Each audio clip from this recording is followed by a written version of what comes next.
Price the lord, hallelujah. ದೇವರ ನಾಮಕ್ಕೆ ಸ್ತೋತ್ರವಾಗಲಿ. ಪ್ರಾರ್ಥನೆ ಮಾಡಿಕೊಳ್ಳೋಣ. ಸರ್ವ ಸೃಷ್ಟಿಕರ್ತನ ತಂದೆಯ ದೇವರೇ, ಮಗನ ದೇವರೇ, ಪರಿಶುದ್ಧಾತ್ಮನೇ, ನಿಮ್ಮ ನಾಮಕ್ಕೆ ಸ್ತೋತ್ರ. ಸ್ವಾಮಿ, ಈ ದಿವಸವು ಈ ಸಮಯವು ಕೂಡ ನಿಮ್ಮಿಂದ ನೇಮಕವಾದಂತಹ ದಿವಸ ಸಮಯವಾಗಿದೆ. ಅದಕ್ಕಾಗಿ ಸ್ತೋತ್ರ. ಈ ದಿವಸದ ಸಂದೇಶದ ಭಾಗವನ್ನು ಹೇರಳವಾಗಿ ಆಶೀರ್ವದಿಸಿರಿ. ಇದನ್ನು ಕೇಳುತ್ತಿರುವ ನನ್ನ ಸಹೋದರ ಸಹೋದರಿ ಕೂಡ ಚೆನ್ನಾಗಿ ಕೇಳಿ ಅರ್ಥ ಮಾಡಿಕೊಂಡು ವಾಕ್ಯಕ್ಕೆ ವಿಧೇಯರಾಗಿ ಜೀವಿಸಿ ನಿಮ್ಮಿಂದ ಆಶೀರ್ವಾದವನ್ನು ಹೊಂದಿ ಅವರ ಮಕ್ಕಳನ್ನು ಅವರು ಅದೇ ಮಾರ್ಗದ ನಡೆಸಿ ಅವರೆಲ್ಲರೂ ನಿಮ್ಮ ಚಿತ್ತಾನುಸಾರ ಇತರರಿಗೆ ಸಾಕ್ಷಿಗಳಾಗುವಂತೆ ಮಾರ್ಪಡಿಸಿರಿ. ಹಾಗೆ ಮಾಡುವುದಕ್ಕಾಗಿ ಸ್ತೋತ್ರ. ನಿಮ್ಮ ಪ್ರೀತಿ ಸಾಹಿಲ್ಲದೆ ಏನು ಮಾಡಲು ಸಾಧ್ಯವಿಲ್ಲ ಸ್ವಾಮಿ. ನಿಮ್ಮೆಲ್ಲ ಉಪಕರಣಗಳಿಗಾಗಿ ಸ್ತೋತ್ರ. ಯೇಸುವಿನ ನಾಮದಲ್ಲಿ ಪ್ರಾರ್ಥಿಸಿದ್ದೇನೆ ನಮ್ಮ ತಂದೆ, ಆಮೇನ್. ಇದನ್ನು ಕೇಳುತ್ತಿರುವ ನನ್ನ ಸಹೋದರ ಸಹೋದರಿಯರೇ, ನಿಮಗೂ ನನ್ನ ಹೃದಯಪೂರ್ವಕವಾದಂಥ ನಮಸ್ಕಾರಗಳು. ದೇವರು ನಿಮ್ಮನ್ನು ನಿಮ್ಮ ಮಕ್ಕಳನ್ನು ಹೇರಳವಾಗಿ ಆಶೀರ್ವದಿಸಲಿ. ದೇವರ ನಾಮಕ್ಕೆ ಸ್ತೋತ್ರ. ವಾರದ ಕೊನೆಯ ದಿವಸ ಸಬ್ಬತ್ ದಿವಸವಾಗಿದೆ. ದೇವರ ನಾಮಕ್ಕೆ ಸ್ತೋತ್ರ. ಈಗ ಇವತ್ತಿನ ಸಂದೇಶದ ಭಾಗವು ಯೆಹೋಶುವ 24ನೇ ಅಧ್ಯಾಯ 14ರಿಂದ. ಯೆಹೋಶುವ 24ನೇ ಅಧ್ಯಾಯ 14ರಿಂದ. ದೇವರ ನಾಮಕ್ಕೆ ಸ್ತೋತ್ರವಾಗಲಿ. ಹೀಗಿರುವುದರಿಂದ ನೀವು ಯೆಹೋವನಲ್ಲಿ ಭಯಭಕ್ತಿ ಉಳ್ಳವರಾಗಿರಿ, ಆತನನ್ನು ಪೂರ್ಣ ಮನಸ್ಸಿನಿಂದಲೂ ಯಥಾರ್ಥ ಚಿತ್ತದಿಂದಲೂ ಸೇವಿಸಿರಿ. ನಿಮ್ಮ ಪೂರ್ವಿಕರು ಯೂಫ್ರೇಟಿಸ್ ನದಿಯ ಆಚೆಯಲ್ಲಿಯೂ ಐಗುಪ್ತದಲ್ಲಿಯೂ ಪೂಜಿಸುತ್ತಿದ್ದ ದೇವತೆಗಳನ್ನು ನಿಮ್ಮಲ್ಲಿಂದ ತೆಗೆದುಹಾಕಿರಿ, ಯೆಹೋವನನ್ನೇ ಸೇವಿಸಿರಿ ಅಂತ ದೇವರ ನಾಮಕ್ಕೆ ಸ್ತೋತ್ರವಾಗಲಿ. ಉಳಿದಂಥ ಇಸ್ರೇಲರನ್ನ ಯೆಹೋಶುವನು ಮತ್ತೆ ಎಚ್ಚರಿಸ್ತಾ ಇದ್ದಾನೆ. ಮೋಶೆಯ ಕಾಲವಾದ ನಂತರ ಹೀಗಿರುವುದು, ಇಲ್ಲಿವರೆಗೆ ನಿಮ್ಮನ್ನು ರಕ್ಷಿಸ್ತಾ ಬಂದರು. ದೇವರು ಎಲ್ಲಿಗೆ ಸೇರಿಸಬೇಕು ಅಲ್ಲಿಗೆ ಸೇರಿಸಿದ್ರು. ನಿಮ್ಮ ಪರವಾಗಿ ನಿಮ್ಮ ವಿರೋಧಿಗಳೊಂದಿಗೆ ದೇವರೇ ಯುದ್ಧ ಮಾಡಿದ್ರು. ಆದ್ದರಿಂದ ಇನ್ನು ಮುಂದೆಗೆ ದೇವರ ಮಾತನ್ನೇ ಕೇಳಿ ದೇವರನ್ನೇ ಸೇವಿಸಬೇಕು. ಐಗುಪ್ತ ದೇಶದಲ್ಲಿದ್ದ ಹಾಗೆ ನೀವು ನಡ್ಕೊಳ್ಬೇಡ್ರಿ ಅಂತೇಳಿ ಎಚ್ಚರಿಸಿದ್ದಾನೆ. ಹಾಗೆ ಇದರ ಅರ್ಥ ಏನಪ್ಪ ಅಂದರೆ, ನಾವು ಕೂಡ ನಮ್ಮನ್ನು ಅನೇಕ ರೀತಿಯ ಪಾಪಗಳಿಂದ ಬಿಡುಗಡೆ ಮಾಡಿಕೊಂಡು ಬಂದಾಗ ದೇವರು ನಮ್ಮಲ್ಲಿ ಅದ್ಭುತ ಕಾರ್ಯಗಳನ್ನ ಮಾಡಿದ ಮೇಲೆ, ದೇವರನ್ನು ತಿಳ್ಕೊಂಡ ಮೇಲೆ ನಾವು ಕೂಡ ಮತ್ತೆ ಹಿಂದಿನ ಜೀವಿತಕ್ಕೆ ಹೋಗಬಾರದು. ಯಾವುದೇ ಕಷ್ಟ ಸಂಕಟ ದುಃಖಗಳು ಬಂದರೂ ಕೂಡ, ಸತ್ರು ಸಾಯಲಿ ಬದುಕಿದ್ರು ಬದುಕಲಿ, ನಾನು ಸರ್ವ ಸೃಷ್ಟಿಕರ್ತನಾದ ದೇವರನ್ನೇ, ಭಗವಂತ ಪರಮಾತ್ಮನನ್ನೇ, ಯೇಸು ಕ್ರಿಸ್ತನನ್ನೇ ನಾನು ಹಿಂಬಾಲಿಸುತ್ತೇನೆ ಮುಂದೆ ಮನಸ್ಸಿನಿಂದ ನಾವು ಕೂಡ ಮುಂದೆ ಹೋಗಬೇಕು. ಹಿಂದಿನ ಜೀವಿತಕ್ಕೆ ಆಚಾರ ವಿಚಾರಗಳಿಗೆ ನಾವು ಹೋಗಬಾರದು ಅಂತ ಇದರ ಅರ್ಥ. 15ನೇ ವಚನ. ಯೆಹೋವನನ್ನು ಸೇವಿಸುವವರು ನಿಮಗೆ ಸರಿ ಕಾಣದಿದ್ದರೆ ಯಾರನ್ನು ಸೇವಿಸಬೇಕೆಂದಿದ್ದೀರಿ? ಈ ಹೊತ್ತೇ ಆರಿಸಿಕೊಳ್ಳಿರಿ. ಒಂದು ವೇಳೆ ಮತ್ತೆ ತಿರುಗಿ, ಯಾಕೆಂದರೆ ದೇವರೊಂದಿಗೆ ಜೀವಿಸುವಾಗಲಿ ಶಿಸ್ತಿವಿದೆ. 10 ದಶಾಜ್ಞೆಗಳು ಮತ್ತು ಇತರ ಎಲ್ಲ ವಾಕ್ಯಗಳು, ಅದು ಬಹಳ ಶಿಸ್ತಿನ ನಿಯಮ. ದೇವರಿಂದ ನಾವು ಆಶೀರ್ವಾದ ಪಡೆದುಕೊಳ್ಳಬೇಕಾದರೆ, ನಾವು ಪರಿಶುದ್ಧರಾಗಬೇಕಾದರೆ, ಪರಲೋಕ ಸೇರಬೇಕಾದರೆ ಶಿಸ್ತಿನ ಜೀವಿತ ಇದೆ. ಅದು ಕೆಲವರಿಗೆ ಆಗುವುದಿಲ್ಲ, ಸ್ವಲ್ಪ ದಿವಸ ಮಾತ್ರ, ಆಮೇಲೆ ಹಿಂದೆ ತಿರುಗಿ ಹೋಗ್ತಾರೆ. ಆಗ ಒಂದು ವೇಳೆ ನಿಮಗೆ ಅದು ಬೇಡ ಅಂತಾದರೆ ಯಾವುದನ್ನು ನೀವು ಸೇರಿಸಿಕೊಳ್ತೀರಿ, ಯಾವ ದೇವರನ್ನು ಆರಿಸಿಕೊಳ್ತೀರಿ ಅಂತ ಮತ್ತೆ ಅಲ್ಲಿ ಪ್ರಶ್ನೆ ಮಾಡ್ತಾ ಇದ್ದಾನೆ. ಈ ಹೊತ್ತೇ ಮಾಡಿ ಆರಿಸಿಕೊಳ್ಳಿರಿ. ಆದ್ರಿಂದ ದಯವಿಟ್ಟು ಹಿಂದಿನ ಜೀವಿತಕ್ಕೆ ಹೋಗಬೇಡಿ, ದೇವರನ್ನೇ ಆರಿಸಿಕೊಳ್ಳಿರಿ ಅಂತ ಇದರ ಅರ್ಥ. ನಿಮ್ಮ ಪೂರ್ವಿಕರು ಯೂಫ್ರೇಟಿಸ್ ನದಿಯ ಆಚೆಯಲ್ಲಿ ಸೇವಿಸುತ್ತಿದ್ದ ದೇವತೆಗಳೋ, ಈ ದೇಶದ ಮೂಲ ನಿವಾಸಿಗಳಾದ ಅಮೋರಿಯರ ದೇವತೆಗಳೋ, ಹೇಳಿರಿ, ನಾನು ನನ್ನ ಮನೆಯವರು ಯೆಹೋವನನ್ನೇ ಸೇವಿಸುವೆವು ಅಂದನು. ದೇವರ ನಮಗೆ ಸ್ತೋತ್ರವಾಗಲಿ. ನೋಡಿ, ಒಂದು ವೇಳೆ ನಿಮಗೆ ದೇವರು ಬೇಡ ಅಂತಾದರೆ ಮತ್ತೆ ಯಾವ ದೇವರನ್ನು ನೀವು ಆರಿಸಿಕೊಳ್ಳಬೇಕು? ಐಗುಪ್ತ ದೇಶದಲ್ಲಿ ಇದ್ದಂಥ ಆ ಒಂದು ವಿಗ್ರಹಾರಾಧನೆಯೋ, ಅಥವಾ ಇಲ್ಲಿ ಬಂದು ಕಾನಾನ್ ದೇಶದಲ್ಲಿ ಇದ್ದಂಥ ಅನ್ಯ ದೇವರುಗಳನ್ನು, ಆ ಹೊಲಸು ಜನಗಳನ್ನು, ಕೆಟ್ಟ ಜನಗಳು ಮಾಡಿದ ಹಾಗೆ ಆ ಕಾರ್ಯವನ್ನು ನೀವು ಮಾಡ್ತಾರೋ? ಒಂದು ವೇಳೆ ನೀವು ಮಾಡೋದಾದರೆ ನಿಮ್ಮಿಷ್ಟ. ಆದರೆ ಯೆಹೋಶುವ ಹೇಳ್ತಾನೆ, ನಾನು ನನ್ನ ಮನೆಯವರು ಯೆಹೋವನನ್ನೇ ಸೇವಿಸ್ತೇವೆ ಎಂಬುದಾಗಿ. ದೇವರ ನಾಮಕ್ಕೆ ಸ್ತೋತ್ರವಾಗಲಿ. ಇದನ್ನು ಕೂಡ ಅನೇಕರಿಗೆ ನಾನು ನನ್ನ ಬಾಯಲ್ಲಿ ಕೂಡ ದೇವರು ತಿಳಿಸಿದ್ದಾರೆ. ನೋಡಿ, ಹೋಗಬೇಡಿ, ಆಮೇಲೆ ನಿಮ್ಮ ಇಷ್ಟ, ನಾನು ಮಾತ್ರ ಎಂದಿಗೂ ದೇವರನ್ನ ಬಿಟ್ಟು ಹೋಗುವುದಿಲ್ಲ ಎಂಬುದಾಗಿ. ಇದು ನನ್ನ ಮನೆಯವರಲ್ಲಿ, ನನ್ನ ಹೆಂಡತಿ ಮಕ್ಕಳಲ್ಲಿ ಕೂಡ ಇದೇ ಕಾರ್ಯವು ನಡೆಯಿತು. ಅವರು ಹಿಂದೆ ತಿರುಗಿ ಹೋದರು. ಆದರೆ ತಾಯಿ ಮತ್ತು ನನ್ನನ್ನು ದೇವರಲ್ಲಿಂದ ಬಿಡುಗಡೆ ಮಾಡಿದ್ರು. ತಾಯಿ ಸಾಯುವವರೆಗೆ ದೇವರ ಮಾರ್ಗದಲ್ಲಿ ನಡೆದರು. ಇವತ್ತು ನಾನು ಅದೇ ದಾರಿಯನ್ನು ಹಿಡಿದು ಸಾಗುವಂತೆ ದೇವರು ನನ್ನನ್ನು ನಡೆಸ್ತಾ ಇದ್ದಾರೆ, ಆಶೀರ್ವಾದ ಮಾಡ್ತಲೇ ಇದ್ದಾರೆ.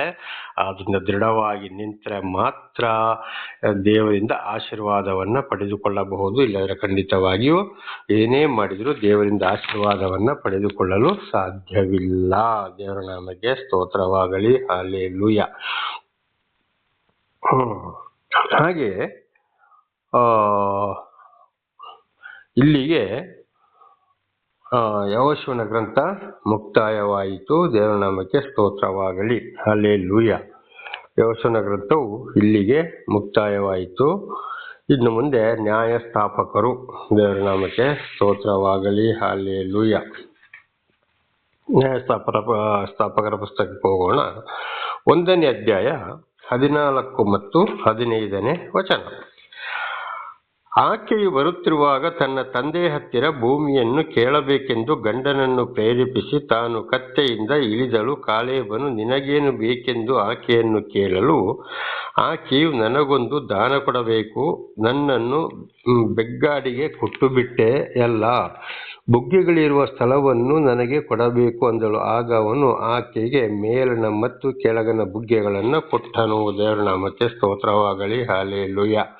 ನೋಡಿ, ಇಲ್ಲಿ ಏನಾಗಿದೆ ಅಂದ್ರೆ, ಕಾಲೇಬನು ತನ್ನ ಮಗಳನ್ನ ಮದುವೆ ಮಾಡಿ ಕೊಟ್ಟಾಗ ಆಮೇಲೆ ಏನ್ ಮಾಡ್ತಾಳೆ, ಗಂಡನಿಗೆ ಹೇಳಿ ಆಸ್ತಿಯನ್ನು ಕೇಳಪ್ಪ ನನ್ನ ಅಪ್ಪನ ಜೊತೆಲಿ ಅಂತ ಹೇಳಿ ಗಂಡನೊಂದಿಗೆ ಆಸ್ತಿಯನ್ನ ಕೇಳಿಸಿದಳು.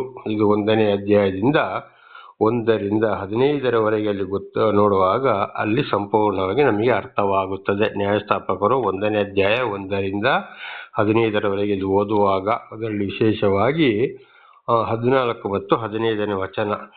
ಗಂಡನೊಂದಿಗೆ ಹೇಳಿ ತಂದೆಯೊಂದಿಗೆ ಆಸ್ತಿಯನ್ನು ಕೇಳಿಸಿದಳು. ಕಡೆಗೆ ಆ ಮಗಳೇ ಬಂದಳು. ಏನಾಗಬೇಕು ಅಂತ ಹೇಳಿದಾಗ, ನೀನು ನನಗೆ ಆ ಒಳ್ಳೆಯ ಆಸ್ತಿಯನ್ನೇ, ನಿನ್ನ ಆಸ್ತಿಯಲ್ಲಿ ನನಗೂ ಪಾಲು ಬೇಕು, ಒಳ್ಳೆಯ ಆಸ್ತಿಯನ್ನೇ ಕೊಡು ಅಂತೇಳಿ ಕೇಳಿದಳು. ದೇವರ ನಾಮಕ್ಕೆ ಸ್ತೋತ್ರವಾಗಲಿ.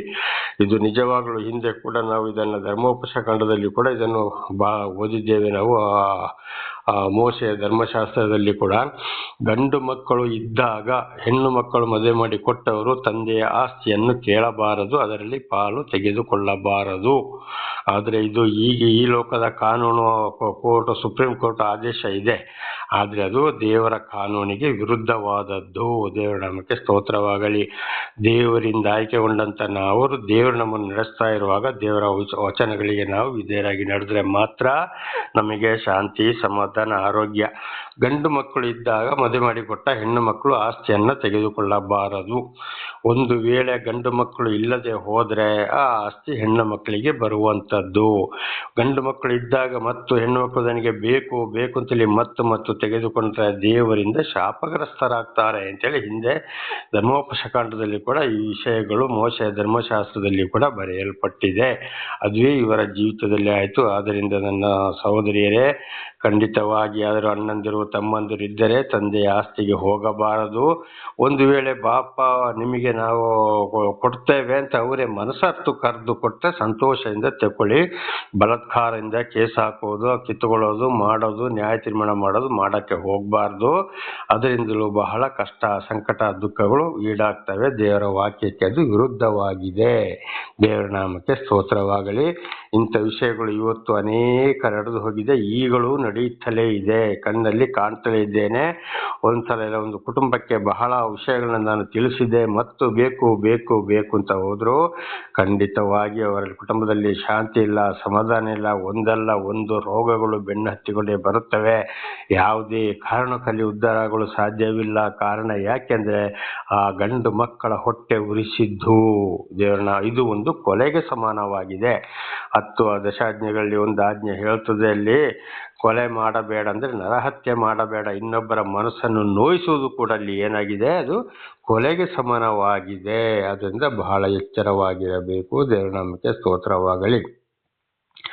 ಈಗ ನ್ಯಾಯಸ್ಥಾಪಕರು 2ನೇ ಅಧ್ಯಾಯ 11ರಿಂದ 3ನೇ ಅಧ್ಯಾಯ 6ರವರೆಗೆ ಓದುವಾಗ, ನ್ಯಾಯಸ್ಥಾಪಕರು 2ನೇ ಅಧ್ಯಾಯ 11ರಿಂದ 3ನೇ ಅಧ್ಯಾಯ 6ರವರೆಗೆ ಓದುವಾಗ ಇಸ್ರೇಲರು ಪುನಃ ವಿಗ್ರಹಾರಾಧನೆ ಹೋದರು ಅಂತ ನಾವಲ್ಲಿ ಓದ್ತೇವೆ. ಇಸ್ರೇಲರು ಏನ್ ಮಾಡಿದ್ರು, ಪುನಃ ಅಲ್ಲಿ ವಿಗ್ರಹಾರಾಧನೆಗೆ ಹೋದರು. ಇದು 2 15 ಮತ್ತು 16ನೇ ವಚನಗಳನ್ನು ನಾವಿಲ್ಲಿ ಓದಿಕೊಳ್ಳೋಣ. ದೇವರ ನಾಮಕ್ಕೆ ಸ್ತೋತ್ರವಾಗಲಿ. 2:15ರಿಂದ 26ರವರೆಗೆ ನಾವು ಈ ವಿಷಯವನ್ನು ಈಗ ಓದಿಕೊಳ್ಳೋಣ. ನ್ಯಾಯಸ್ಥಾಪಕರು 2:15ರಿಂದ 23ರವರೆಗೆ ಇದನ್ನೀಗ ನಾವು ನೋಡಿಕೊಳ್ಳೋಣ.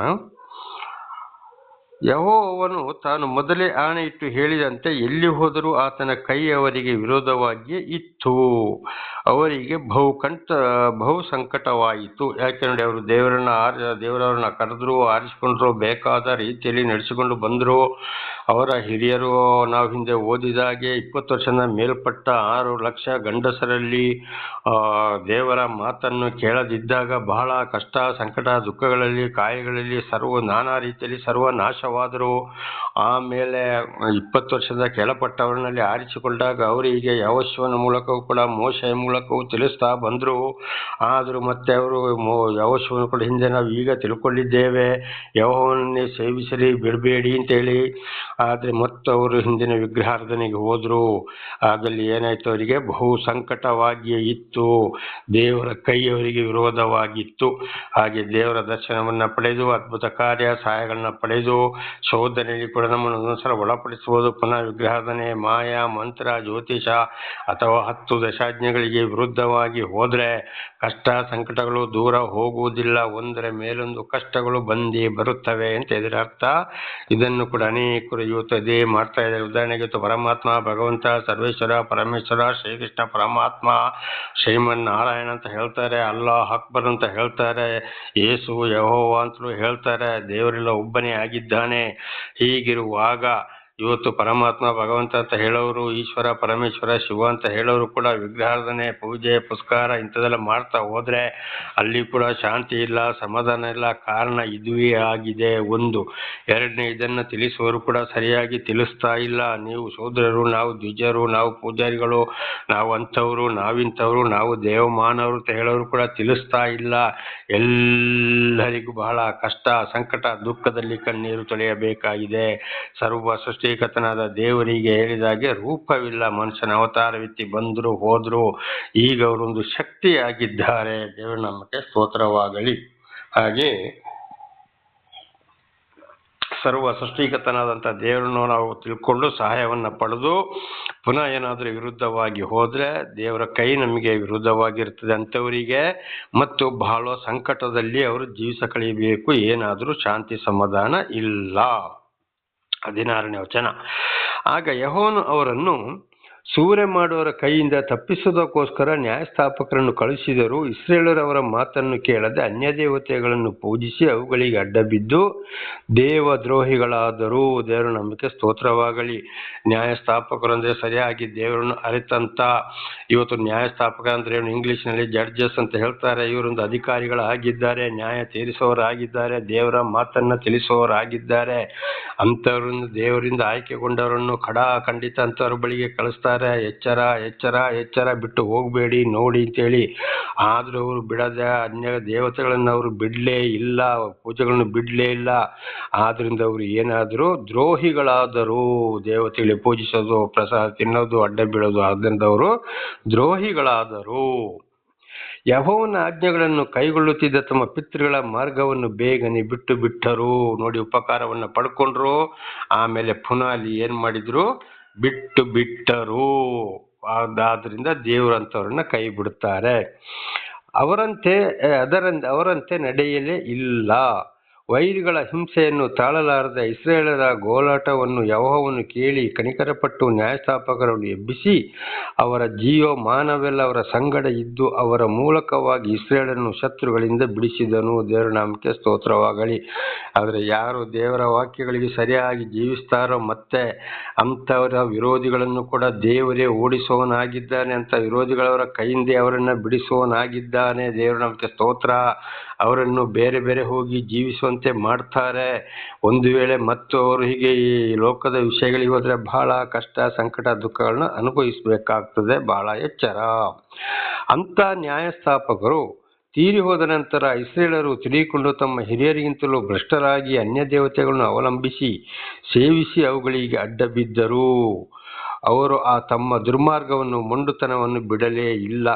ನೋಡಿ, ಖಂಡಿತವಾಗಿ ಕಠಿಣವಾದ ಪ್ರವಾದಿಗಳನ್ನ ದೇವರಲ್ಲಿ ಕಳಿಸ್ತಾ ಬಂದ್ರು, ತಿಳಿಸ್ತಲೇ ಇರ್ತಾರೆ. ಒಂದು ವೇಳೆ ಅವರು ಮರಣ ಹೊಂದಿದ ಮೇಲೆ ಖಂಡಿತವಾಗಿ ಅವರು ಏನಾಗ್ತಾರೆ, ಅದೇ ಮಾರ್ಗಕ್ಕೆ ಪುನಃ ಹೋಗ್ತಾರೆ. ಅವರು ಬಿಡ್ತಾ ಇಲ್ಲ. ಹಾಗೆ ಇವತ್ತು ನಮ್ಮ ಜೀವಿತದಲ್ಲಿ ಕೂಡ ಯಾರು ಸರಿಯಾದ ಬೋಧಕರು ಇದ್ದಾರೆ, ಗದರಿಸ್ತಾರೋ, ಎಚ್ಚರಿಸ್ತಾರೋ, ಆಗ ಸ್ವಲ್ಪ ಅವರು ಹೆದರಿಕೆಯಿಂದ ಮಾತನ್ನ ಕೇಳಿ, ದೇವರ ಮಾತನ್ನ ಕೇಳಿ ಸ್ವಲ್ಪ ಸಮಯ ಸರಿ ಇರಬಹುದು. ಆಮೇಲೆ ಒಂದು ವೇಳೆ ಅವರ ಕಾಲವಾದ ನಂತರ ಅವ್ರು ಏನ್ ಮಾಡ್ತಾರೆ, ಅವರಿಗೆ ಹೇಳೋರಿಲ್ಲ, ಕೇಳೋರಿಲ್ಲ, ಯಾವುದೂ ಇಲ್ಲ, ಹಿಂದಿನ ಜೀವಿತಕ್ಕೆ ಹೋಗಬಹುದು. ಬಹಳ ಎಚ್ಚರ. ಆದುದರಿಂದ ಯೆಹೋವನ ಕೋಪವು ಇಸ್ರಾಯೇಲರ ಮೇಲೆ ಉರಿಯ ಹತ್ತಿತು. ಆತನು ಈ ಜನರ ಪಿತೃಗಳಿಗೆ ತಾನು ಕೊಟ್ಟ ನಿಬಂಧನೆಯನ್ನು ಅವರು ಕೈಗೊಳ್ಳಲಿಲ್ಲ, ನನ್ನ ಮಾತಿಗೆ ಕಿವಿಗೊಡಲಿಲ್ಲ. ಆದ್ರಿಂದ ಹೀಗೆ ಮಾಡುವವರ ಮೇಲೆ ಏನಾಯಿತು, ದೇವರ ಕೋಪ ಬಹಳ ಉರಿ ಅವರ ಮೇಲೆ ಹತ್ತಿತು. ಯೆಹೋಶುವನ ಮಾತನ್ನು ಕೂಡ ಅವರು ಕೇಳಿಲ್ಲ. ಹಾಗೆ ಇವತ್ತು ಸರಿಯಾದ ಸುವಾರ್ತೆಯನ್ನು ಯಾರು ಕೇಳೋದಿಲ್ವೋ ಅವರ ಮೇಲೆ ದೇವರ ಕೋಪವು ಬರುತ್ತದೆ ಅಂತ ಇದರ ಅರ್ಥವಾಗಿದೆ. ಹೀಗಿರುವುದರಿಂದ ಯೆಹೋಶುವನು ಸಾಯುವ ಮೊದಲು ಹೊರಡಿಸಿಬಿಟ್ಟ ಜನಾಂಗಗಳಲ್ಲಿ ನಾನು ಒಂದನ್ನಾದರೂ ಹೊರಡಿಸುವುದಿಲ್ಲ. ದೇವರ ನಾಮಕ್ಕೆ ಸ್ತೋತ್ರವಾಗಲಿ. ಯೆಹೋಶುವನು ಕೂಡ ಅಲ್ಲಿ ಏನು ಹೇಳ್ತಾನೆ, ನಾನು ಒಂದನ್ನಾದರೂ ನಾನು ಹೊರಡಿಸುವುದಿಲ್ಲ, ಅವರು ಅವರ ಮಾರ್ಗದಲ್ಲಿ ಹೋಗಲಿ, ಶಿಕ್ಷೆಯನ್ನು ಅನುಭವಿಸಲಿ ಅಂತೇಳಿ. ಹಾಗೆ ಇವತ್ತು ಸತ್ಯ ಸುವಾರ್ತಿಗರು ಕೂಡ ಇದನ್ನೇ ಮಾಡುತ್ತಾರೆ. ಹಾಗೆ ನೋಡಿ, ಇದೆ ಹೀಗಿರುವುದರಿಂದ ಯೆಹೋಶುವನು ಸಾಯುವ ಮೊದಲು ಹೊರಡಿಸದೆ ಬಿಟ್ಟ ಜನಾಂಗಗಳಲ್ಲಿ ನಾನು ಒಂದನ್ನಾದರೂ ಹೊರಡಿಸುವುದಿಲ್ಲ. ದೇವರ ಸ್ತೋತ್ರವಾಗಲಿ. ಯೆಹೋಶುವನು ಹೇಳ್ತಾನೆ, ನಾನು ಇನ್ನವ್ರ ಮಾತನ್ನ ಕೇಳ್ತಾ ಇಲ್ಲ, ನಾನು ಇನ್ನು ಅವರನ್ನು ಅಲ್ಲಿಂದ ಹೊರಡಿಸುವುದೇ ಇಲ್ಲ, ಅವರು ಇಷ್ಟ ಬಂದ ಹಾಗೆ ಮಾಡ್ಲಿ ಅಂತ. ಹಾಗೆ ಇವತ್ತು ಸತ್ಯ ಸುವಾರ್ತಿಗರು ಏನ್ ಮಾಡ್ತಾರೆ, ಹೇಳ್ತಾರೆ, ತಿಳಿಸ್ತಾರೆ. ಮಾತು ಕೇಳದಿದ್ರೆ ಆಯ್ತು, ನಿಮ್ಮ ಪಾಡಿಗೆ ನೀವೇ ಇದ್ದು ಬಿಡಿಯಪ್ಪ ಅಂತ ಹೇಳಿ ಸುಮ್ಮನೆ ಇರ್ತಾರೆ. ದೇವರ ನಾಮಕ್ಕೆ ಸ್ತೋತ್ರವಾಗಲಿ. ಅವರನ್ನ ಜಾಸ್ತಿ ಹಠ ಮಾಡಕ್ಕೆ ಹೋಗುವುದಿಲ್ಲ. ಆಮೇಲೆ ಶಿಕ್ಷೆಯನ್ನು ಬಹಳ ಅಂತವರು ಅನುಭವಿಸಬೇಕಾಗ್ತದೆ. 22, ಇವರು ತಮ್ಮ ಹಿರಿಯರಂತೆ ಜಾಗರೂಕತೆಯಿಂದ ಯೆಹೋವನಾದ ನನ್ನ ಮಾರ್ಗದಲ್ಲಿ ನಡೆಯುವರೋ ಇಲ್ಲವೋ ಎಂದು ಈ ಜನಾಂಗಗಳ ಮೂಲಕವಾಗಿ ಪರೀಕ್ಷಿಸುವೆನು ಅಂದನು. ದೇವರ ನಂಬಿಕೆ ಸ್ತೋತ್ರವಾಗಲಿ.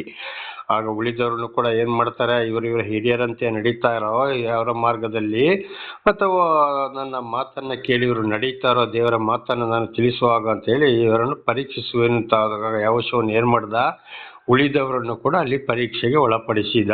ಹಾಗೆ ಇವತ್ತು ಸರಿಯಾದ ಸೇವಕರುಗಳಾದ ಏನ್ ಮಾಡ್ತಾರೆ, ಅವರನ್ನು ನಾನಾ ರೀತಿಯಲ್ಲಿ ಪರೀಕ್ಷೆ ಮಾಡಿ ನೋಡ್ತಾರೆ, ಇವರು ಏನ್ ಮಾಡ್ತಾರೆ ಎಂಬುದಾಗಿ. 23, ಇದರಿಂದ ಯೆಹೋವನು ಯೆಹೋಶುವನ ಕೈಗೆ ಒಪ್ಪಿಸದೆ ಉಳಿದಿದ್ದ ಜನಾಂಗಗಳನ್ನು ಬೇಗನೆ ಅಟ್ಟಿ ಬಿಡಲಿಲ್ಲ. ಇದರಿಂದ ಯೆಹೋವನು ಯೆಹೋಶುವನ ಕೈಗೆ ಒಪ್ಪಿಸದೆ ಉಳಿದಿದ್ದ ಜನಾಂಗಗಳನ್ನು ಬೇಗನೆ ಅಟ್ಟಿ ಬಿಡಲಿಲ್ಲ.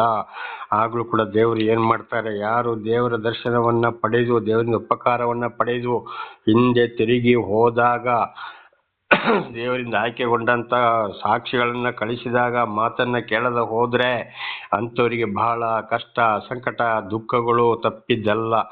ಆದರೆ ದೇವರು ಯಾರನ್ನ ಕರೆದಿಲ್ವೋ, ಸ್ವೀಕಾರ ಮಾಡಿಲ್ವೋ ಅವರನ್ನ ಬೇಗನೆ ಅಲ್ಲಿಂದ ಹೊರಡಿಸುವುದಿಲ್ಲ. ಯಾಕೆಂದ್ರೆ ಇವರನ್ನ, ಈ ಮಾತು ಕೇಳದವರನ್ನ ಅವರ ಕೈಗೆ ಒಪ್ಪಿಸ್ತಾರೆ, ಅಲ್ಲಿ ಶಿಕ್ಷೆಯನ್ನ ಅನುಭವಿಸ್ಲಿಕ್ಕೋಸ್ಕರ. ಅದಕ್ಕೆ ನಾವು ಹಿಂದೆ ಬಹಳ ಸಲ ಕೇಳಿದ್ದೇವೆ, ದೇವರ ಮಾತನ್ನು ಕೇಳದೆ ಹೋದ್ರೆ ಅವರ ವಿರೋಧಿಗಳ ಕೈಗೆ ಅಂಥವರನ್ನು ದೇವರು ಒಪ್ಪಿಸಿ ಬಿಡುತ್ತಾರೆ ಅಂತೇಳಿ ಇದರ ಅರ್ಥವಾಗಿದೆ. ಆದ್ರಿಂದ ನನ್ನ ಸಹೋದರ ಸಹೋದರಿಯರೇ, ಬಹಳ ಎಚ್ಚರ. ದೇವರಿಂದ ಒಂದು ಉಪಕಾರವನ್ನ ಪಡೆದುಕೊಂಡ ನಂತರ ಮತ್ತೆ ಪುನಃ ಈ ರೀತಿ ಆಗುವುದಂತೂ ಬಹಳ ಎಚ್ಚರವಾಗಿ ಇರಬೇಕಾಗ್ತದೆ. ದೇವರ ನಾಮಕ್ಕೆ ಸ್ತೋತ್ರವಾಗಲಿ. ಈಗ 3ನೇ ಅಧ್ಯಾಯ 5 ಮತ್ತು 6ನೇ ವಚನ. ಇಸ್ರಾಯೇಲರು ಕಾನಾನ್ಯ, ಹಿತ್ತಿಯ, ಅಮೋರಿಯ, ಪೆರಿಜ್ಜೀಯ, ಹಿವ್ವಿಯ, ಯೆಬೂಸಿಯ ಎಂಬೀ ಜನಾಂಗಗಳ ಮಧ್ಯದಲ್ಲಿ ವಾಸ ಮಾಡುತ್ತಾ ಅವರ ಕನ್ಯೆಯರನ್ನು ತಾವು ತಂದು ತಮ್ಮ ಕನ್ಯೆಯರನ್ನು ಅವರ ಕುಮಾರಿ ಕೊಟ್ಟು ಅವರ ದೇವತೆಗಳನ್ನು ಸೇವಿಸಿದರು. ಮತ್ತು ನೋಡಿ, ದೀಕ್ಷಾಸ್ಥಾನವನ್ನು ಪಡ್ಕೊಂಡು ಅಲ್ಲಿಂದ ಏನ್ ಮಾಡಿದ್ರು, ಈ ಅನ್ಯರ ಹುಡುಗಿಯರನ್ನ ಕರ್ಕೊಂಡು ಬಂದರು, ಮಕ್ಕಳಿಗೆ ಮದುವೆ ಮಾಡಿಕೊಂಡು ಬಂದರು, ಇವರ ಮಕ್ಕಳನ್ನ ಅವರಿಗೆ ಮದುವೆ ಮಾಡಿ ಕೊಟ್ಟರು. ಅಲ್ಲಿ ಮತ್ತೆ ವಿಗ್ರಹಾರಾಧನೆ ಸ್ಟಾರ್ಟ್ ಆಯಿತು. ಇವತ್ತು ಅನೇಕ ಕಡೆಗೆ ಅಂತೂ ವಿಶೇಷವಾಗಿ ನಾನಂತೂ ಕರ್ನಾಟಕದಲ್ಲಿ ನೋಡುವಾಗ ಬಹಳ, ಎಲ್ಲಿ 1000ಕ್ಕೆ 1 ಕುಟುಂಬ ಕೂಡ ಸರಿಯಾಗಿ ದೇವರೊಂದಿಗೆ ಜೀವಿಸ್ತಾ ಇಲ್ಲ. ಅನ್ಯರಿಗೆ ಮದುವೆ ಮಾಡಿ ಕೊಡೋದು, ವಾಪಸ್ ಅಲ್ಲಿಂದ ತರುವುದು, ಆ ರೀತಿ ಮಾಡ್ತಾ ಇದ್ದಾರೆ. ಸರಿಯಾದ ಸೇವಕರು ಕೂಡ ಸರಿಯಾಗಿ ಬೋಧನೆ ಮಾಡದೆ ಬೇಗ ದೀಕ್ಷಾಸ್ಥಾನವನ್ನ ಕೊಟ್ಟು ಈ ರೀತಿ ಕೂಡ ಒಂದು ಕಾರಣವಾಗ್ತದೆ. ಆದ್ರಿಂದ ಬಹಳ ಕಷ್ಟ, ಸಂಕಟ, ದುಃಖವನ್ನು ಅನುಭವಿಸ್ತಲೇ ಇದ್ದಾರೆ. ಆದ್ರಿಂದ ನನ್ನ ಸಹೋದರ ಸಹೋದರಿಯರೇ, ಚೆನ್ನಾಗಿ ದೇವರನ್ನು ಅರಿತುಕೊಂಡು ಗಂಗಾ ಸ್ನಾನ ದೀಕ್ಷಾ ಸ್ಥಾನವನ್ನು ಪಡ್ಕೊಂಡ ಮೇಲೆ ಮಕ್ಕಳನ್ನು ಅದೇ ಮಾರ್ಗದಲ್ಲಿ ನಡೆಸಬೇಕು. ಒಂದು ವೇಳೆ ಆಗೋದಿಲ್ಲ ಅಂತಾದರೆ ಖಂಡಿತವಾಗಿ ಈ ಸುಳ್ಳು ಬೋಧಕರುಗಳ ಮಾತನ್ನ ಕೇಳಿಕೊಂಡು ಬೇಗನೆ ಗಂಗಾ ಸ್ನಾನ ಅಂದರೆ ದೀಕ್ಷಾ ಸ್ಥಾನಕ್ಕೆ ಹೋಗಬೇಡಿ. ಮಕ್ಕಳ ಬಗ್ಗೆ ಯೋಚನೆ ಮಾಡಿ. ಅನೇಕ ಕಡೆಗೆ ನಾನು ಇದರಿಂದಲೇ ಎಚ್ಚರಿಸಿ ದೀಕ್ಷಾ ಸ್ಥಾನ ಗಂಗಾ ಸ್ನಾನವನ್ನು ನಿಲ್ಲಿಸಿದ್ದೇನೆ. ಯಾಕೆಂದರೆ ಇವತ್ತು ಹುಡುಗಿಯರಿಗೆ ಸರಿಯಾದ ಹುಡುಗರು ಸಿಕ್ಕೋದು, ದೀಕ್ಷಾ ಸ್ಥಾನ ಪಡೆದವರು ಸಿಕ್ಕುವುದೇ ಇಲ್ಲ. ಬಹಳ ಕಷ್ಟ ಅಂದರೆ ಬಹಳ ಕಷ್ಟ. ಅದೇ ರೀತಿ ಗಂಡು ಮಕ್ಕಳಿಗೆ ಹುಡುಗಿಯರನ್ನು ತಗೊಂಡು ಬರುವಾಗ ಅಂಥ ಹುಡುಗಿಯರು ಸಿಕ್ಕುವುದು ಕೂಡ ಬಹಳ ಕಷ್ಟವಾಗಿದೆ. ಅದು ಮಾತ್ರ ಅಲ್ಲ, ಯೌವನ ಪ್ರಾಯದಲ್ಲಿ ಹುಡುಗಿಯರು ಯಾವ ರೀತಿ ಹಾದಿ ತಪ್ತಾರೆ ಅಂತ ಗೊತ್ತಿರುವುದಿಲ್ಲ. ಕಡೆಗೆ ಅವರಿಗೂ ಕೂಡ ಬಹಳ ಶಿಕ್ಷೆ ಬರುವಂಥ ಸಂದರ್ಭ. ಇದನ್ನು ಸರಿಯಾದ ಸೇವಕರುಗಳು ಅಂತ ಹೇಳೋರು ತಿಳಿಸ್ತಾನೆ ಇಲ್ಲ. ಕಾರಣ ಅವರಿಗೆ ದಶಾಂಶ ಕಾಣಿಕೆ ಬರಬೇಕು, ಸಭೆಯಲ್ಲಿ ಜನ ಮುಂದೆ ಬರಬೇಕು, ವಿಡಿಯೋ ಮಾಡಬೇಕು, ಕಳಿಸದಲ್ಲಿಗೆ ಕಳಿಸ್ಬೇಕು, ಅಲ್ಲಿಂದ ಬೇಕಾದ ಹಣವನ್ನು ತಂದು ಇವರು ಆಡಂಬರ ಜೀವನವನ್ನು ಮಾಡಲಿಕ್ಕೋಸ್ಕರ ಮತ್ತೆ ಸೈಟ್ ತಗೊಂಡು, ಹಿಂದೆ ಬಹಳ ಸಲ ಹೇಳಿದಾಗೆ ಸೈಟ್ ತಗೊಂಡು ಅದರಲ್ಲಿ ಒಂದು ಮನೆ ಕಟ್ಟಿಕೊಂಡು ಸಣ್ಣದಾಗಿ ಒಂದು ಚರ್ಚೆ ಮಾಡಿಕೊಂಡು ಅವರಿಗೆ ಬೇಕಾಗಿರೋದು ಮನೆ, ಇಂಥದಕ್ಕೋಸ್ಕರ ಸುಳ್ಳು ಬೋಧಕರು ಇವತ್ತು ಜನಗಳನ್ನು ಬಹಳ ಹಾದಿ ತಪ್ಪಿಸ್ತಾ ಇದ್ದಾರೆ. ಆದ್ರಿಂದ ನನ್ನ ಸಹೋದರ ಸಹೋದರಿ, ಖಂಡಿತವಾಗಿಯೂ ಮಕ್ಕಳಿಗೆ ದೀಕ್ಷಾ ಸ್ಥಾನವನ್ನು ಕೊಡಿಸೋಕ್ಕೆ ಹೋಗಬೇಡಿ. ಅವರ ಎಲ್ಲ ಮದುವೆ ಕಾರ್ಯಗಳು ಮುಗಿದು ತಂದೆ ತಾಯಿಯಾದಂಥ ನೀವು ಆಮೇಲೆ ದೃಢವಾಗಿ ನಿಂತು ಮಕ್ಕಳ ತಂಟೆಗೆ ಹೋಗದೆ ಕೊನೆಗೆ ದೀಕ್ಷಾ ಸ್ಥಾನವನ್ನು ಪಡೆದುಕೊಳ್ಳಬೇಕೆಂಬ ಆಸೆ ಇದ್ದರೆ ಆಗ ನೀವು ಪಡೆದುಕೊಳ್ಳಿರಿ. ದೇವರ ಆಶೀರ್ವಾದವನ್ನು ಪಡೆದುಕೊಳ್ಳಿರಿ. ಇಲ್ಲ ಇದ್ದರೆ ಇದೇ ಕಾರಣ ಕೊಡೋದು ಅನ್ಯರಿಗೆ, ತಗೊಂಡು ಬರೋದು ಅನ್ಯರಿಂದ, ಅಲ್ಲಿ ಹಾದಿ ತಪ್ಪಿ ದೇವರ ಕೋಪಕ್ಕೆ ಕಾರಣರಾಗುತ್ತಾರೆ. ಇದು ರಾಯಚೂರು ಜಿಲ್ಲೆ ಒಂದು ಮಾನ್ವಿ ತಾಲೂಕಿನಲ್ಲಿ ಒಂದು ದಿನ್ನಿ ಚೆಲ್ಲುವಂಥ ಒಂದು ಊರಿದೆ. ಅಲ್ಲಿ ಒಂದ್ಸಲ ನಾನು ಬಳ್ಳಾರಿಲಿರುವಾಗ ಒಂದ್ಸಲ ಇದೇ ಉಪದೇಶಕ್ಕಾಗಿ ಸುವಾರ್ತೆಗಾಗಿ ಅಲ್ಲಿಗೆ ಹೋದಾಗ ಆ ಊರಿನಲ್ಲಿ ಇರೋದೆಲ್ಲ ಒಂದೇ ಜನಾಂಗಗಳು. ಆದರೆ ಆ ಒಂದು ಜನಾಂಗ ಪೂರ್ತಿ ದೇವರ ಬಳಿಗೆ ಬಂದಿದ್ದಾರೆ. ಆ ನಾಯಕರು ಎಂಬ ಜನಗಳು ಅಲ್ಲಿ ಹೋದಾಗ ನಾವು ನೋಡಿ, ಪಾಸ್ಟರ್ ಈ ರೀತಿ ಮಾಡಿದ್ದೇವೆ ಅಂದರೆ ಏನಂದರೆ ಒಂದು ತೀರ್ಮಾನ, ನಮ್ಮ ಮಕ್ಕಳಿಗೆ ಮಾತ್ರ ನಾವು ಹೆಣ್ಮಕ್ಳಿಗೂ ಗಂಡು ಮಕ್ಕಳಿಗೂ ದೀಕ್ಷಾ ಸ್ಥಾನವನ್ನು ಕೊಡಿಸುವುದೇ ಇಲ್ಲ. ಅವರು ಯಾವಾಗ ಹಾದಿ ತಪ್ಪಿ ಹೋಗ್ತಾರೆ, ಏನು ಮಾಡ್ತಾರೆ ಅಂತ ಗೊತ್ತಿಲ್ಲ. ಈಗ ನಾವು ಕೂಡ ಅಷ್ಟೇ, ಮಕ್ಕಳಿಗೆಲ್ಲ ಮದುವೆ ಮಾಡಿ ಅವರವರ ದಾರಿಗೆ ಬಿಟ್ಟ ಮೇಲೆ ನಾವು ದೀಕ್ಷಾ ಸ್ಥಾನವನ್ನು ತೆಗೆದುಕೊಳ್ಳಬೇಕು. ಮತ್ತೆ ನಾವು ನಮ್ಮ ಮಾರ್ಗದಲ್ಲೇ ಗಂಡ ಹೆಂಡತಿಯರು ಜೀವಿಸಬೇಕು ಎಂಬುದಾಗಿ ಅದೇ ರೀತಿ ಮಾಡಿದ್ದೇವೆ. ನಿಮ್ಮ ಮನಸ್ಸಿಗೆ ಹೇಗೆ ಆಗ್ತದೆ ಅಂತ ನನ್ನ ಪ್ರಶ್ನೆ ಮಾಡಿದರು. ದೇವರ ವಾಕ್ಯವನ್ನು ಗಮನಿಸಿದಾಗ, ಮತ್ತಾಯ 3ನೇ ಅಧ್ಯಾಯದಲ್ಲಿ ಸ್ಥಾನಿಕ ಯೋಹಾನನ ಉಪದೇಶವನ್ನು ಗಮನಿಸಿದಾಗ ಮತ್ತು ದೀಕ್ಷಾ ಸ್ಥಾನದ ಒಂದು ವಿಷಯವನ್ನು ಅಲ್ಲಿ ನಾವು ಸಂಪೂರ್ಣವಾಗಿ ವಾಕ್ಯಗಳನ್ನ ಅರ್ಥ ಮಾಡಿಕೊಂಡಾಗ ಅವರು ಮಾಡಿದ ಕೆಲಸ ಬಹಳ ಸತ್ಯವಾಗಿದೆ. ಅವರು ಬಹಳ ಒಳ್ಳೆಯ ಕೆಲಸವನ್ನು ಮಾಡಿದರು. ಇದೇ ರೀತಿ ನೀವು ಮಾಡ್ತಾ ಮುಂದೆ ಹೋಗಿ ಎಂಬ ಒಂದು ಮಾತನ್ನು ಅವರಿಗೆ ತಿಳಿಸಿದೆ. ಇವತ್ತು ಕೂಡ ಹಾಗೆ ನಡೀತಾ ಇರಬಹುದು. ಇದು ಬಹಳ ವರ್ಷದ ಹಿಂದಿನ ಒಂದು ನಡೆದಂಥ ಒಂದು ವಿಷಯವಾಗಿದೆ, ನಾನು ಕೇಳಿದಂಥ ವಿಷಯವಾಗಿದೆ. ಆದ್ದರಿಂದ ಇವತ್ತು ನನ್ನನ್ನು ದೇವರು ಎಲ್ಲೆಲ್ಲಿ ಕಳಿಸ್ತಾರೋ ಅಲ್ಲಿ ಕೂಡ ನಾನು ದೀಕ್ಷಾ ಸ್ಥಾನವನ್ನು ಕೊಡದೆ ಅಲ್ವಾ ನಿಲ್ಲಿಸಿದ್ದೇನೆ. ಶಾಪಕ್ಕೆ ಗುರಿಯಾಗಬೇಡಿ. ದಯವಿಟ್ಟು ಏನು ಮಾಡ್ತಾರೆ ಅಂತ ಗೊತ್ತಿಲ್ಲ, ಇದು ಪಾಪಕ್ಕೆ ಹೋಗ್ತಾ ಇದ್ದಾರೆ. ಸರಿಯಾದ ಸೇವಕರುಗಳು ಕೂಡ ಇವತ್ತು ಏನು ಮಾಡ್ತಾರೆ, ಗಂಡ ಹೆಂಡತಿದ್ದಾಗ ಗಂಡನನ್ನು ಬಿಟ್ಟು ಹೆಂಡತಿಗೆ ದೀಕ್ಷಾ ಸ್ಥಾನವನ್ನು ಕೊಡ್ತಾ ಇದ್ದಾರೆ. ಕಡೆಯ ಗಂಡಂದಿರು ಹೆಂಡತಿಯರ ಕೈಯಲ್ಲಿ ಬಹಳವಾಗಿ ಬಯಸಿಕೊಂಡಿದ್ದಾರೆ. ಅದು ಮಾತ್ರ ಅಲ್ಲ, ಗಂಡ ಬೇರೆ ವಿಗ್ರಹಾಧನೆ ಅವರ ಪೂಜೆ ಪುಸ್ಕಾರಕ್ಕೆ ಹೋಗುವಾಗ ಹೆಂಡತಿಯನ್ನ ಕರ್ಕೊಂಡು ಹೋಗಿದ್ದಾರೆ. ಅಲ್ಲಿ ಕೂಡ ಕೆಟ್ಟು ಹೋಯಿತು. ಸತ್ತವರ ವಿಷಯದಲ್ಲಿ ಕೂಡ ಅವರ ಕುಟುಂಬದಲ್ಲಿ ಅನ್ಯರು ಸತ್ತಾಗ ಕೂಡ ಅಲ್ಲಿ ಆ ಪದ್ಧತಿಯನ್ನು ಮಾಡಬೇಕಾಗ್ತದೆ. ಹೀಗಿರುವಾಗ ಅಂಥವರ ಮೇಲೆ ದೇವರಿಗೆ ಬಹಳ ಕೋಪ. ಇದು ಮುಖ್ಯವಾಗಿ ಸತ್ಯವನ್ನು ತಿಳಿಸದೆ ಸುಳ್ಳು ಯಾರು ಬೋಧನೆ ಮಾಡ್ತಾರೋ ಅಂಥವರಿಗೆ ಬಹಳ ಶಿಕ್ಷೆಯಾಗಿದೆ. ಇದು 10 ದಶಾಜ್ಞೆಗಳಲ್ಲಿ ಕೂಡ ಸುಳ್ಳು ಸಾಕ್ಷಿ ಹೇಳಬೇಡ. ಪ್ರಕಟಣೆ 21:8 ಕೂಡ ಎಲ್ಲ ಸುಳ್ಳುಗಾರರು ಅವರು ಹೋಗಿ ದಗದ ಉರಿಯುವ ಅಗ್ನಿಕುಂಡಕ್ಕೆ ಬೀಳ್ತಾರೆ, ಅದು 2ನೇ ಮರಣ ಎಂಬುದಾಗಿ ಬರೆಯಲ್ಪಟ್ಟಿದೆ. ಆದ್ದರಿಂದ ನನ್ನ ಸಹೋದರ ಸಹೋದರಿಯರೇ, ಚೆನ್ನಾಗಿ ಕೇಳಿ ಅರ್ಥ ಮಾಡಿಕೊಂಡು ವಾಕ್ಯವನ್ನು ತಿಳ್ಕೊಂಡು ಆದಷ್ಟು ಮಟ್ಟಿಗೆ ವಿಧೇಯರಾಗಿ ಜೀವಿಸಿ, ಈಗಲೇ ಹೇಳಿದಾಗೆ ಸಮಯ ಸಂದರ್ಭ ಬಂದಾಗ ದೀಕ್ಷಾ ಸ್ಥಾನವನ್ನು ತೆಗೆದುಕೊಳ್ಳಿರಿ.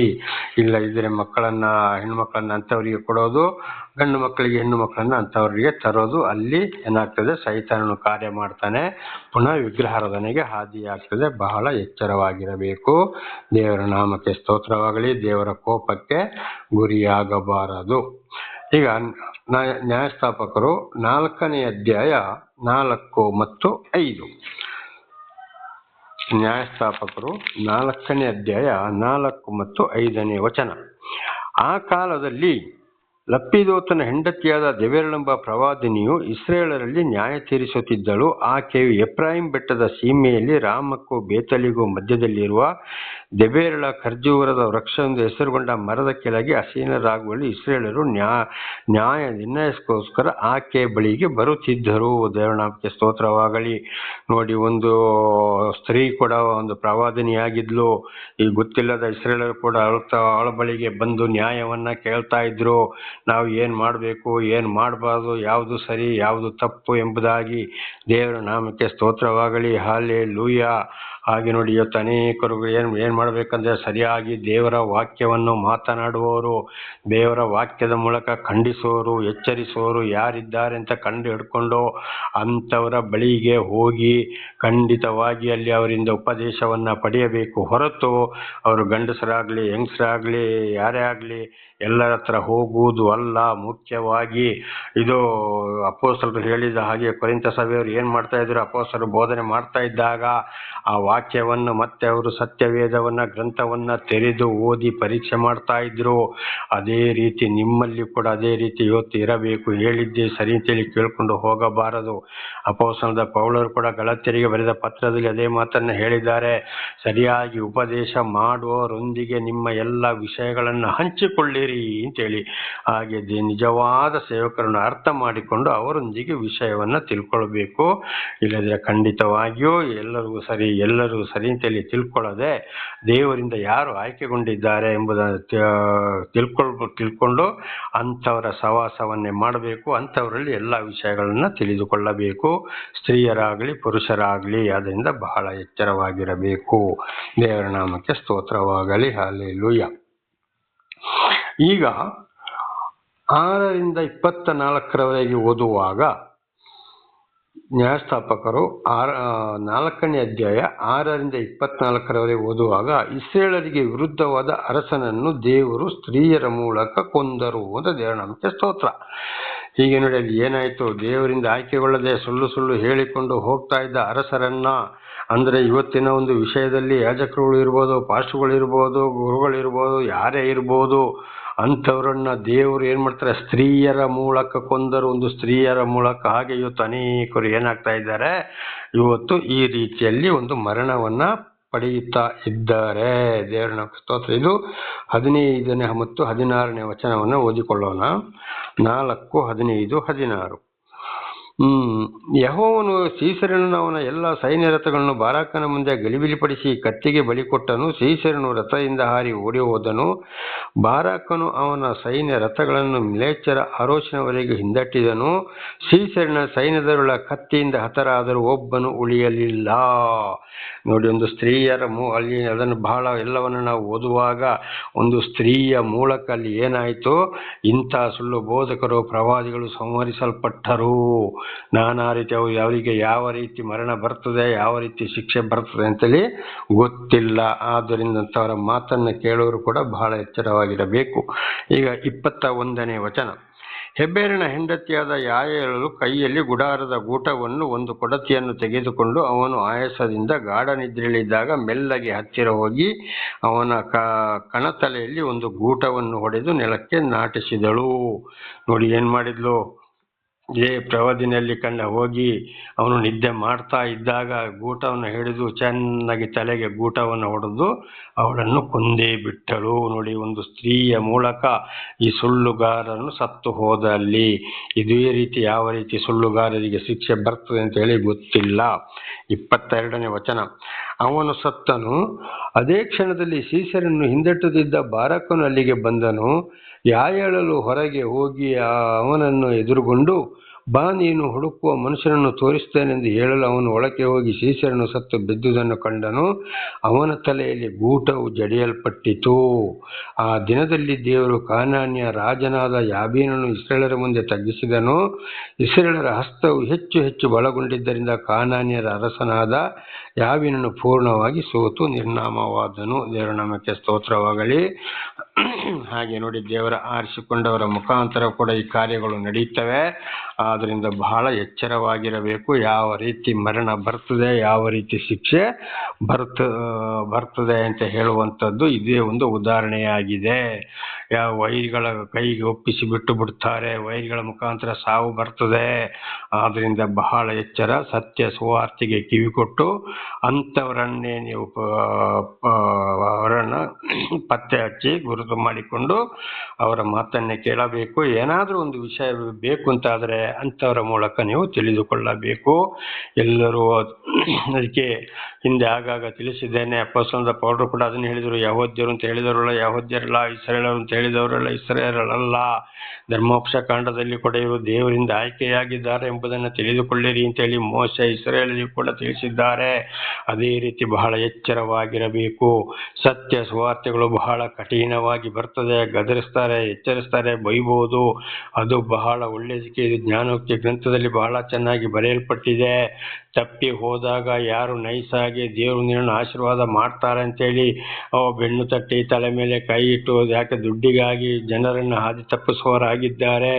ಆದ್ದರಿಂದ ಬಹಳ ಎಚ್ಚರವಾಗಿರಬೇಕು. ಮುಖ್ಯವಾಗಿ ಮತ್ತೊಂದು ಸಾರಿ ಹೇಳ್ತಾ ಇದ್ದೇನೆ, ದೇವರ ನಾಮದಲ್ಲಿ ದೇವರಿಂದ ಆಯ್ಕೆಗೊಂಡಿದ್ದಾರೋ ಇಲ್ಲವೋ ಅಂತ ಯಾವುದೇ ಜನಾಂಗವಾಗಲಿ, ಯಾವುದೇ ಗ್ರಂಥವಾಗಲಿ, ಯಾವುದೇ ಆಗಲಿ ನಾನಂಥವನು ನಾನಿಂಥವನು ಅಂತ ಹೇಳಿ ಆಡಂಬರ ಜೀವನ, ಐಶ್ವರ್ಯಮ ಜೀವನ, ನಾನು ಮದುವೆ ಆಗೋದಿಲ್ಲ, ನಾವು ಬ್ರಹ್ಮಚಾರಿಗಳು ನಮ್ಮೊಂದಿಗೆ ಇದ್ದಾರೆ ಅಂತ ಹೇಳ್ಕೊಂಡು ಕೂಡ ಇರಬಹುದು. ದೇವರಿಂದಲೇ ಬ್ರಹ್ಮಚಾರಿ ಆಗಬೇಕು ಹೊರತು ಸ್ವಂತ ಮನುಷ್ಯರು ನಾನು ಮದುವೆ ಆಗೋದಿಲ್ಲ ಅಂತಲೇ ಬ್ರಹ್ಮಚಾರಿ ಆಗಿದ್ದರೆ ಖಂಡಿತವಾಗಿ ಅವರು ಬ್ರಹ್ಮಚಾರಿಗಳಲ್ಲ. ಅವರ ವಿಷಯಗಳು ಏನೋ ಬೇರೆ ನಡೀತವೆ.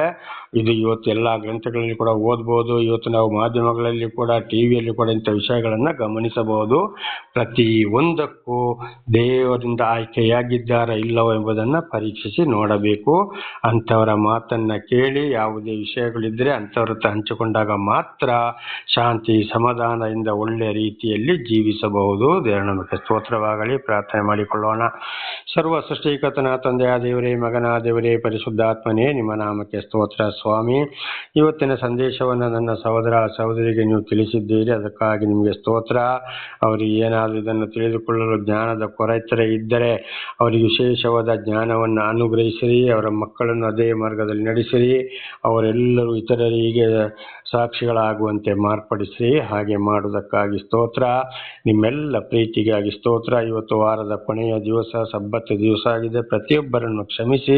ಪ್ರತಿಯೊಬ್ಬ ಯಾರ್ಯಾರು ನಿಮ್ಮ ಮೇಲೆ ವಿಶ್ವಾಸ ಇಟ್ಟಿದ್ದಾರೋ ಅವರೆಲ್ಲರನ್ನು ಹೇರಳವಾಗಿ ಆಶೀರ್ವದಿಸಿರಿ. ಯೇಸುವಿನ ನಾಮದಲ್ಲಿ ಪ್ರಾರ್ಥಿಸಿದ್ದೇನೆ ನಮ್ಮ ತಂದೆಯೇ, ಆಮೇನ್.